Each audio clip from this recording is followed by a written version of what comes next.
ঐতিহ্যবাহী কাজিরহাট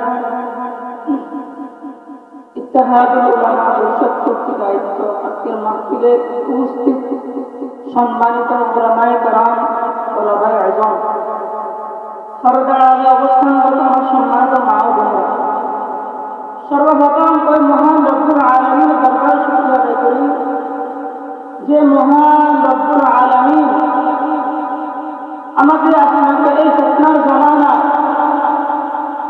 কোরআন ও সুন্নাহর ভিত্তিতে দ্বীনি কিছু বিষয় নিয়ে আলোচনা করার জন্য সুযোগ করে দিয়েছেন। এই জন্য মহান রব্বুল কারীমের দরবারে শুকরিয়া আদায় করি, আলহামদুলিল্লাহ।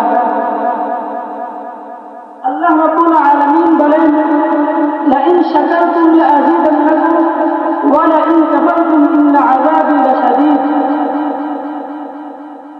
আল্লাহ রাব্বুল আলামিন বলেন,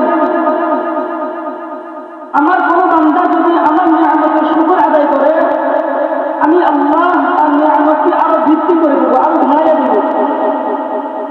আর আমার যে বান্দা আমার শুকরিয়া আদায় করলো না, আমার না শুকরিয়া আদায় করলো, আমি আল্লাহ তার থেকে যে নিয়ামত ছিল ওই নিয়ামতটা ছিনিয়ে নিব এবং তাকে কঠিন শাস্তির মধ্যে গ্রেফতার করবো। নাউযুবিল্লাহ। আল্লাহ রাব্বুল আলামিন আমাকে আপনাকে একটি দ্বীনি মজলিস, ইসলামী মজলিস, যেখানে তিনি আলোচনা হয় কোরআন ও সুন্নাহ অনুযায়ী দিক নির্দেশনামূলক আলোচনা হয়, আল্লাহ রাব্বুল আলামিন আমাকে আপনাকে একটি দ্বীনি মজলিসে কিছু দ্বীনি কথা শোনার জন্য কবুল করেছেন। আল্লাহ রাসূল সাল্লাল্লাহু আলাইহি ওয়াসাল্লাম বলেন, মাজলিসু ফিকহিন খায়রুম মিন ইবাদাতি 60 সানা ওয়া ফি রিওয়ায়াতিন খায়রুম মিন ইবাদাতি 80 সানা। আল্লাহ রাসূল সাল্লাল্লাহু আলাইহি ওয়াসাল্লাম বলেন যে এই মজলিসের মধ্যে আল্লাহ পাকের বরকতের আলোচনা করা হয়, আল্লাহ তাআলার কুদরতের আলোচনা করা হয়, ওই মজলিসে আল্লাহ রাব্বুল আলামিনের দরবারে এত বেশি দাম, এত বেশি দাম।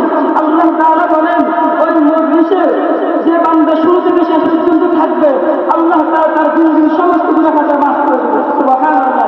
এবং এক দাওয়াতে আসছে আল্লাহ তাআলা তাকে 60 বছর ইবাদত করলে যে সওয়াব করতে সওয়াব তার আমলনামা দান করবেন। আরেক দাওয়াতে আসছে আল্লাহ রাসূল সাল্লাল্লাহু আলাইহি ওয়াসাল্লাম বলেন তাকে 80 বছর ইবাদত করলে যে সওয়াব তার আমলনামা সে সওয়াব দান করবেন। সুবহানাল্লাহ। আসলে আমরা নেকের কাজ বুঝি না, যদিও বুঝি মানি না, কারণ আমরা না করতে পছন্দ করি। অর্থাৎ দুনিয়াতে নেক আমল করলে পরকাল আমরা না মুক্তি পাবো, নাজাত পাবো। এটা পরকাল, এটা দূরে, এটা নগদ না, এটা বাড়ি। এই জন্য আমাদের কাছে ভালো লাগে না। যেটা নগদ এটা আমার কাছে ভালো লাগে। যেমন ভোটের আগে যখন নির্বাচনের প্রার্থী যখন কিছু টাকা আমাকে আপনাকে দেয়, 250 টাকা দেয়, তখন আমরা তার আগে সমস্যা করি, কারণ তাকে সে আমাকে নগদ কিছু টাকা দিচ্ছে এই জন্য। অথচ সে চিন্তা করে না যে পরবর্তী অবস্থা কি হবে। যাই হোক, আমি আপনাদের সামনে পবিত্র কালামুল্লাহ থেকে একটি আয়াত তেলাওয়াত করেছি। আল্লাহ রাব্বুল আলামিন বলেন, ওয়া মা খালাকাতুল জিন্না ওয়াল ইনসা ইল্লা লিয়াবুদুন। আমি আল্লাহ মানুষ এবং জিন জাতিকে সৃষ্টি করেছি একমাত্র আমি রবের ইবাদত করার জন্য। আর দুনিয়াতে যা কিছু সব কিছু আমি আমার বান্দার জন্য সৃষ্টি করেছি। এই দুনিয়াতে যা কিছু সব